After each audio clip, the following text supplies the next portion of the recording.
As organizações para-eclesiásticas são, no Brasil, um dos grupos mais importantes para o protestantismo. Bom, é claro que não é só no Brasil. As organizações para-eclesiásticas começaram a proliferar, especialmente após o movimento dos grandes avivamentos, em que se imaginava uma possibilidade de fato, buscar unidade, buscar cooperação. E aí vão surgir muitas organizações para-eclesiásticas. O movimento missionário trabalhou muito com organizações para-eclesiásticas. Entre essas organizações, talvez a mais importante de todas, e a que exerce uma influência poderosa no mundo todo, desde o seu início até hoje, são as sociedades bíblicas. A primeira sociedade bíblica começou logo no início do século XIX, na Inglaterra.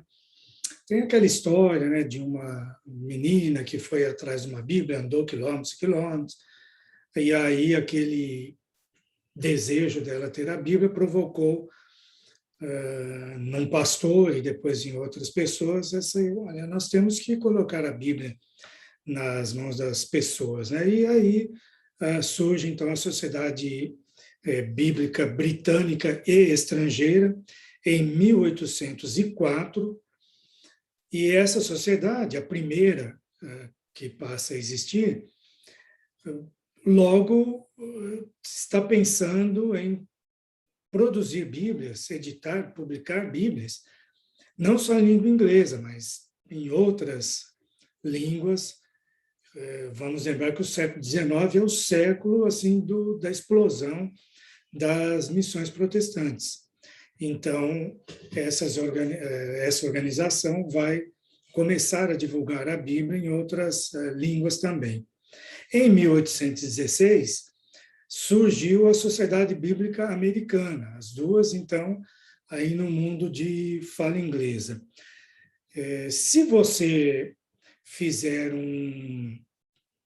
uma cronologia, assim, brevemente, só para a gente entender, em 1809 surgiu uma Sociedade Bíblica na Escócia. Em 1812, a Sociedade Bíblica Alemã. Em 1814, a Sociedade Bíblica Holandesa. Em 1816, na Noruega. E já tinha surgido também, em 1812, a finlandesa, a Sociedade Bíblica Finlandesa, e em 1818, uma Sociedade Bíblica na França.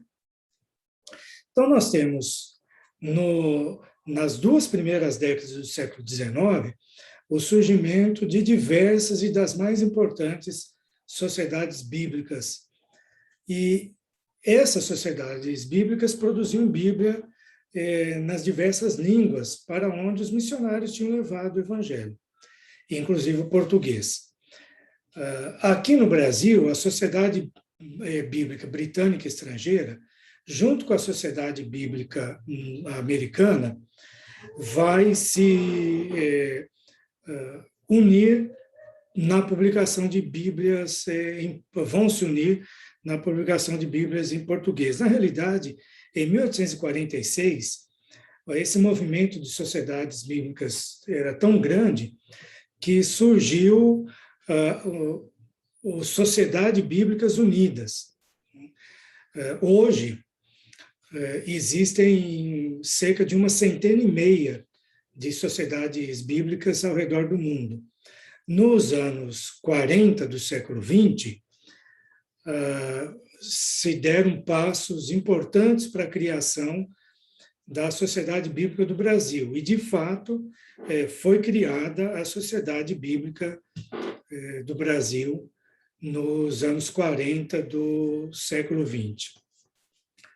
Uma outra importante organização para-eclesiástica, organização que funciona ao lado da igreja, ou poderíamos dizer assim, funciona em benefício da igreja, para a igreja, foi criada na Inglaterra e foi a Associação Cristã de Moços, criada em Londres que é muito conhecida, ficou muito conhecida em todo o mundo e é conhecida até hoje.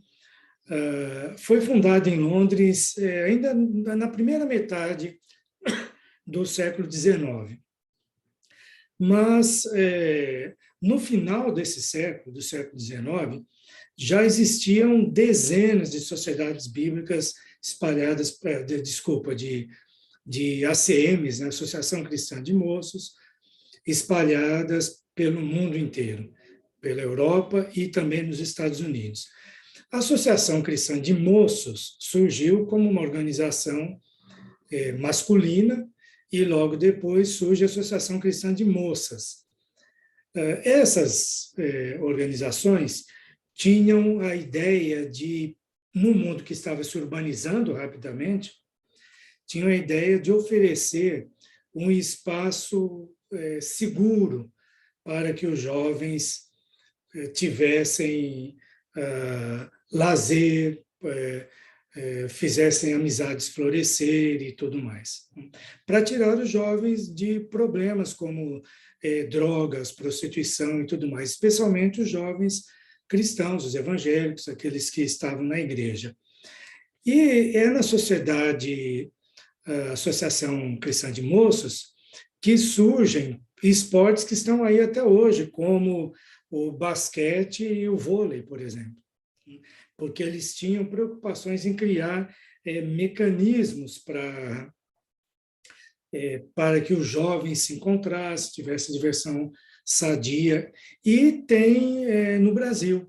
No final do século XIX ainda, na última década, o Myron Clark funda a Associação Cristã de Moços no Rio de Janeiro, e a partir disso ela foi fundada em várias cidades do Brasil e funcionam até hoje com esse mesmo ideal. Uma outra organização que funcionou era chamada de Esforço Cristão. Congregava pessoas de várias idades, masculino, feminino, com o ideal de evangelizar, de fazer um esforço para levar o evangelho para outras pessoas. Foi fundada nos Estados Unidos, uma missionária que traz, quer dizer, ela traz os Estados Unidos para o Brasil em 1891, a Clara Rolfe, e 10 anos depois apenas de ter sido fundada lá nos Estados Unidos. Então, em 1881 foi fundado lá, e em 1891 já estava aqui no Brasil, trazida por essa missionária. Então, esses movimentos existiram muito. O Comitê Brasileiro de Cooperação e a Confederação Evangélica do Brasil, da qual nós falamos em outro vídeo, são organizações também para-eclesiásticas, porque não estavam ligadas a uma denominação específica. No século XX, lá pela metade do século XX, a gente vai ter outros grupos chegando no Brasil, como Palavra da Vida, CEPAL, APEC, grupos Mocidade para Cristo, JOCOM, que são organizações para-eclesiásticas, que alguns às vezes consideram que elas fazem muito bem, outros entendem que há aspectos assim negativos também na atuação delas.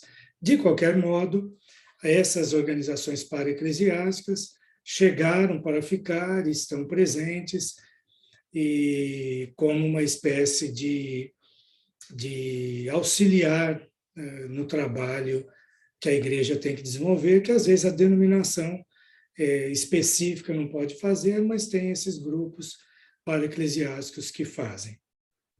É isso.